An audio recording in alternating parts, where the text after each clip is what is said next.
వరంగల్లో కొండ వర్సెస్ నాయిని.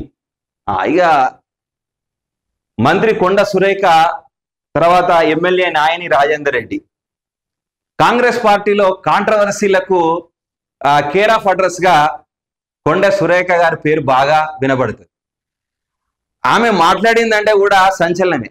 మొన్నటికి మొన్న నాగార్జున సమంత పైన కేటీఆర్ పైన దూష పదజాలతో ఆమె మాట్లాడడం జరిగింది. చివరికి ఆ మాటలన్నీ కూడా మళ్ళీ వెనక్కి తీసుకోవడం కూడా జరిగింది. సరే, అధికార పార్టీలో మాత్రం కొద్దిగా అధిష్టానం కూడా చూసుకోవాలి. అధికార పార్టీ అనేది బలంగా ఒక బలమైన గాలితో అధికారికంగా ప్రజల విశ్వాసంతో ముందుకు వెళ్తుంది. వెళ్ళినప్పుడు అధికారంలో ఉన్న ప్రముఖ నాయకులు ఒకరిపైన ఒకరు విమర్శించుకోవడం వల్ల కూడా పార్టీ లోపల కొద్దిగా పార్టీకి ప్రతిష్టభంగం ఏర్పడే అవకాశం కూడా ఉంటుంది. ఆ విషయాన్ని మనం చూసుకోవాలి. ఇక్కడ జరిగిన విషయం ఏంటంటే, భద్రకాళి ఆలయ కమిటీలో ఇద్దరు ధర్మకర్తల నియామకంపై వివాదం అట.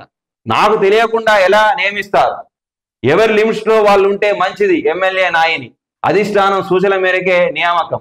రాజేందర్ రెడ్డి అదృష్టం కొద్ది గెలిచాడని మంత్రి కొండ సురేఖ గట్టిగానే అన్నది. ఏమన్నదంటే, రాజేందర్ రెడ్డి జస్ట్ అదృష్టం కోసం గెలిచిండు ఆయనే, మరి అధిష్టానం ఆదేశించింది కాబట్టే వరంగల్ భద్రకాళి టెంపుల్లో ధర్మకర్తలను నేను నియమించడం కూడా జరిగింది అని ఘాటైన వ్యాఖ్యలైతే మంత్రి కొండ సురేఖ గారు అనడం కూడా జరిగింది.